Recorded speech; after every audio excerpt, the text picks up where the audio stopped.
It's me, Helen. A simple story with deep meaning, just for you. Sophia worked at a big hospital in New York. She loved her job. She helped people every day. She felt happy when her patients got better. She worked long hours, but she did not mind. She was a good nurse. One day, she met Dr. Ethan Parker. He was new at the hospital. He was tall, kind, and smart.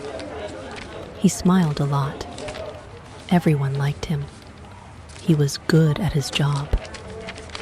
Sophia and Ethan started talking during lunch breaks. He told funny stories. He made her laugh. They enjoyed working together. At first, Sophia did not think much about Ethan.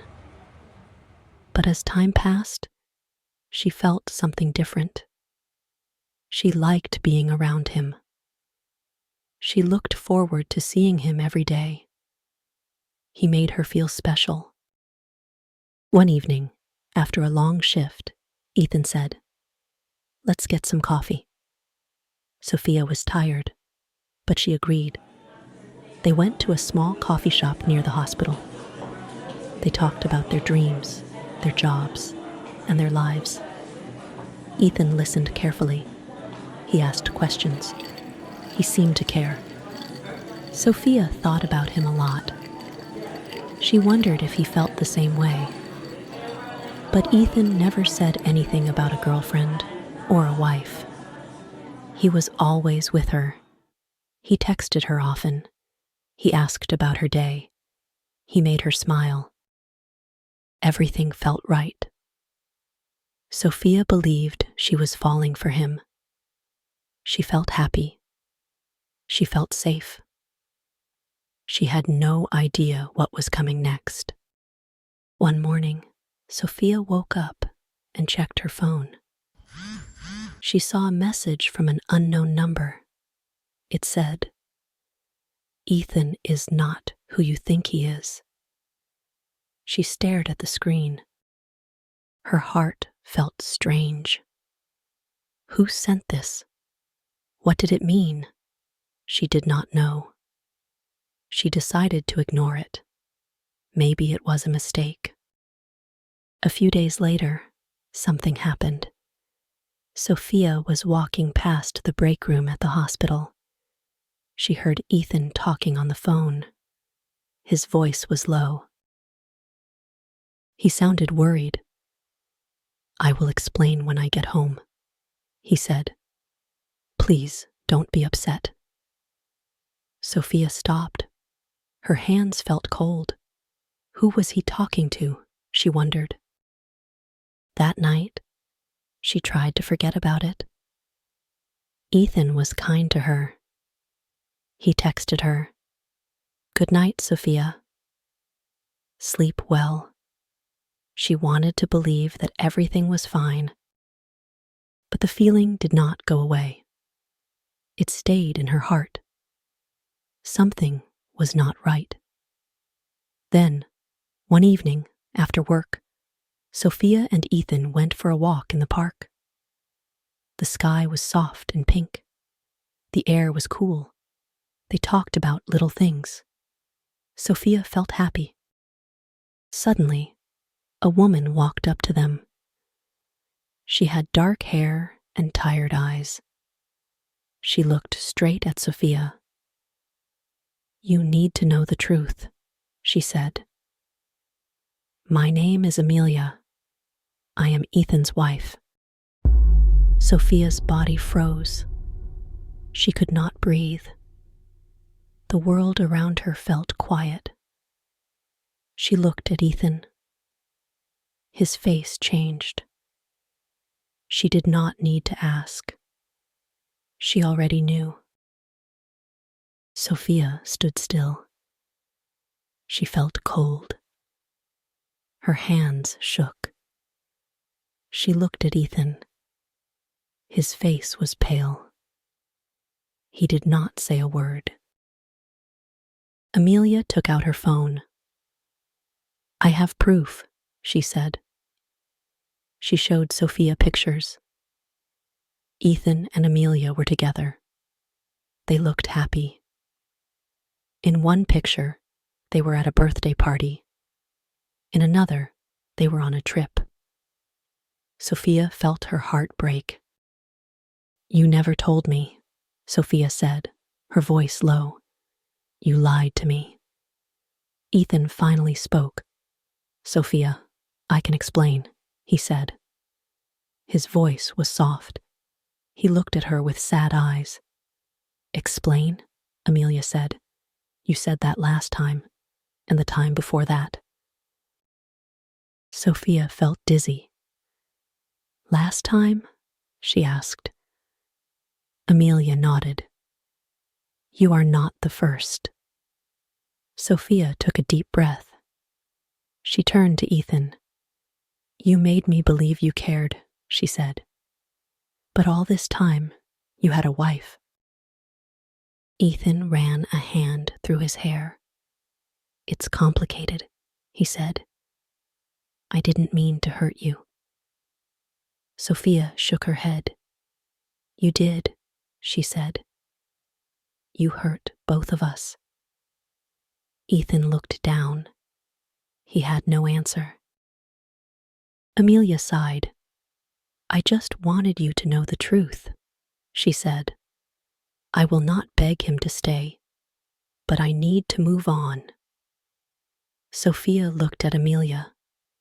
She saw pain in her eyes. She understood. She turned to Ethan. "I am done," she said.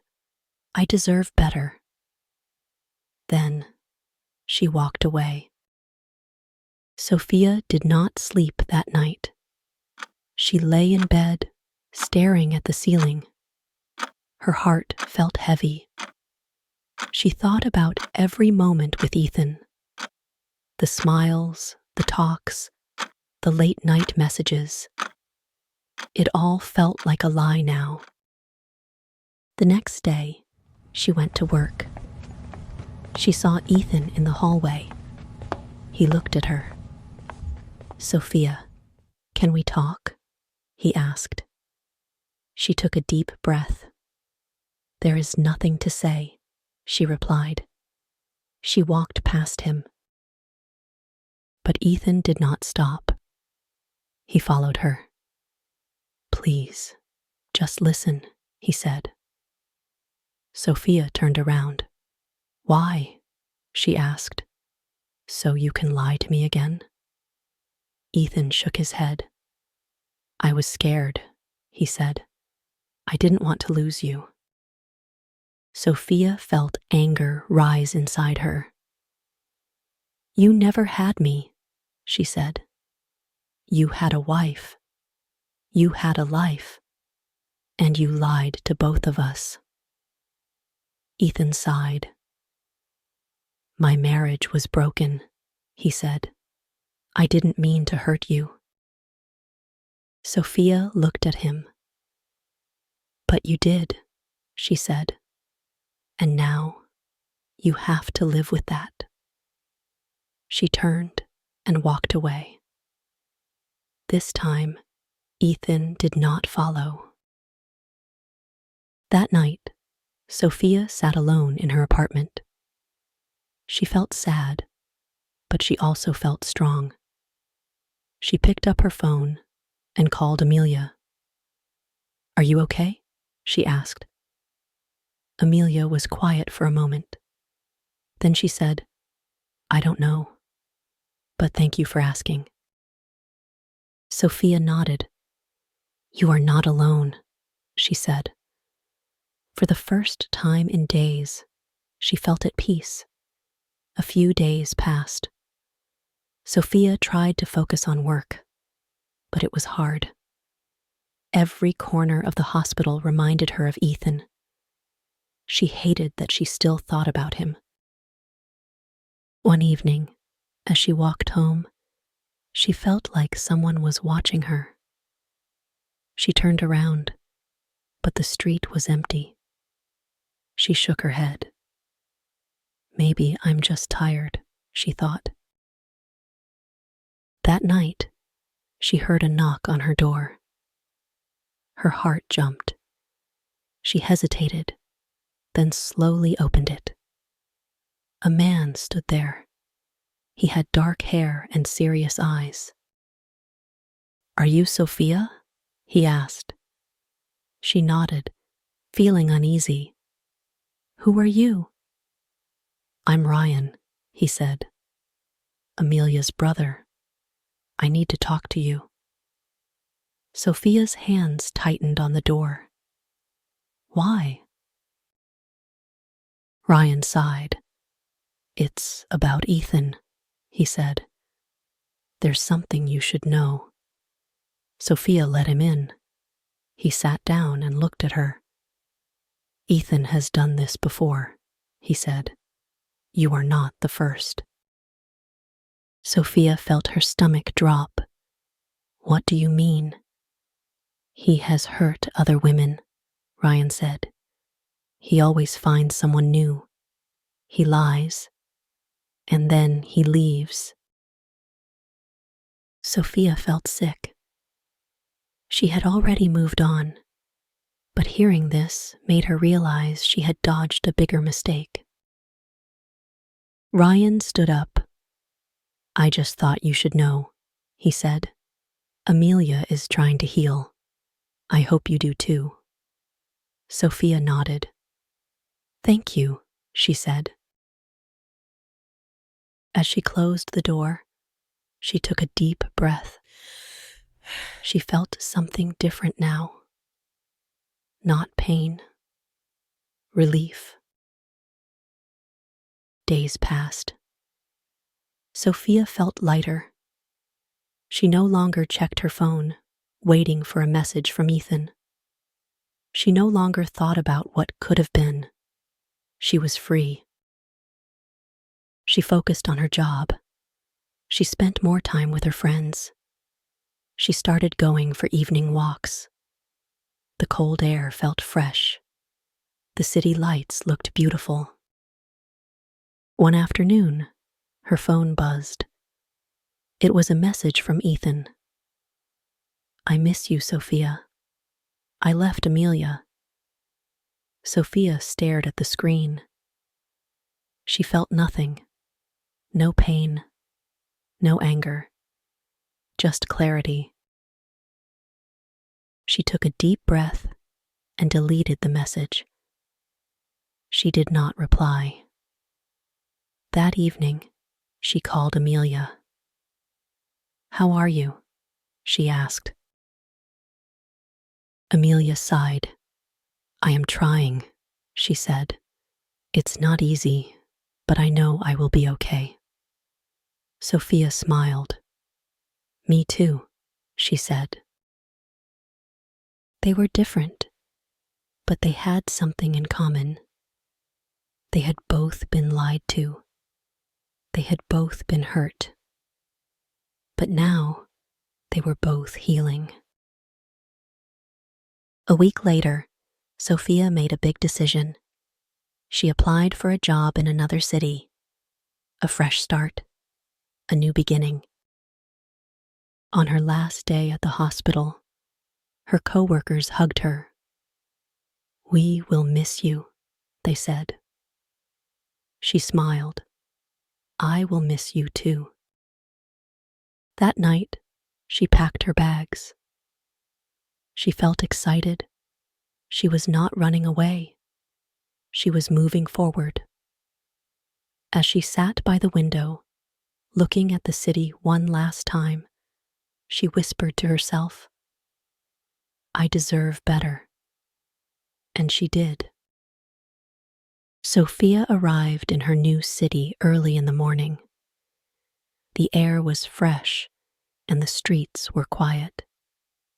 She took a deep breath. This was a new start.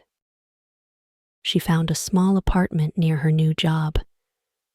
It was not big, but it was cozy. She put up pictures of her family. She bought fresh flowers for the table. It felt like home. Her new job was at a busy hospital. The people were kind. The work was hard, but she liked it. She no longer thought about Ethan. She no longer felt the pain. One evening, she went for a walk in the park. The sky was golden. The air was cool. She felt peaceful. As she sat on a bench, someone spoke. "Excuse me, is this seat taken?" She looked up. A man stood there. He had kind eyes and a warm smile. "No, you can sit," she said. He sat down. "I'm Noah," he said. "I'm Sophia," she replied. They talked. It was easy. It felt natural.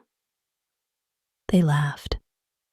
When she walked home that night, she felt something new. Hope. She did not know what the future held, but she knew she was ready.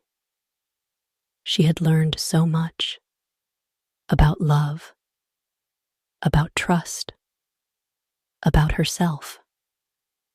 She smiled. She was happy.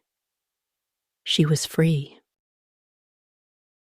And maybe, just maybe, love would find her again. Life does not always go as planned.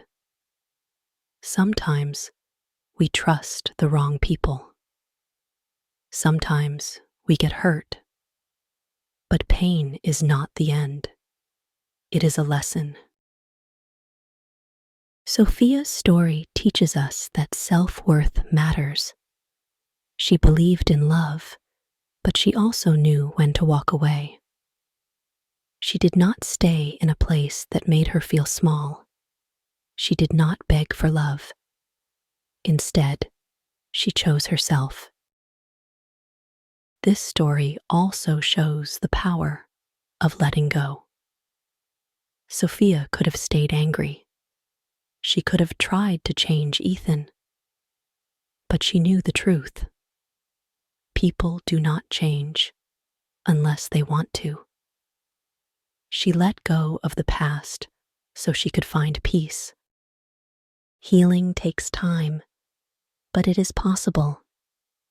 New beginnings are real. Sophia moved to a new city. She started fresh. She found happiness again.